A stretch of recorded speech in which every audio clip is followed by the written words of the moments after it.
Hi welcome to ചക്ക to chutney. ഇന്ന് നമ്മൾ ഉണ്ടാക്കാൻ പോകുന്നത് സ്പൈസി കൊഴുക്കട്ടയാണ്.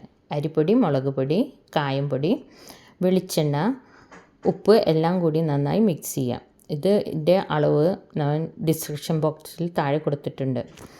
അതിനുശേഷം തിളച്ച വെള്ളം അതിലേക്ക് ഒഴിക്കുക. വെള്ളത്തിൻ്റെ അളവ് ഓരോ പൊടി അനുസരിച്ചിട്ട് വ്യത്യാസമായിരിക്കും. നന്നായി കുഴച്ചതിന് ശേഷം അതൊരു 5 മിനിറ്റ് മൂടി വയ്ക്കുക. അതിനുശേഷം ഒന്നും കൂടി നന്നായിട്ട് കുഴച്ചെടുക്കുക.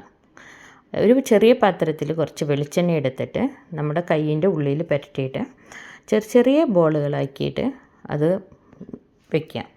ഇത് കുറച്ച് സമയമെടുക്കും. കുട്ടികൾ വീട്ടിലുണ്ടെങ്കിൽ അവരെ കൊണ്ട് ചെയ്യിപ്പിച്ചാൽ അവർക്ക് ഭയങ്കര ഇഷ്ടമുള്ള കാര്യമായിരിക്കും ഇങ്ങനെ ചെറിയ ബോളുകൾ ഉണ്ടാക്കാൻ.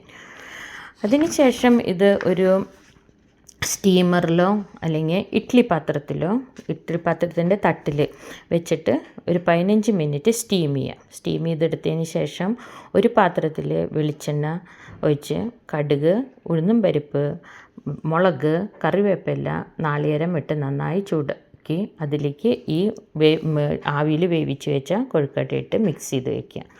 നമ്മുടെ സ്പൈസി കൊഴുക്കട്ട റെഡിയായി. എല്ലാവരും എൻജോയ് ചെയ്യുക.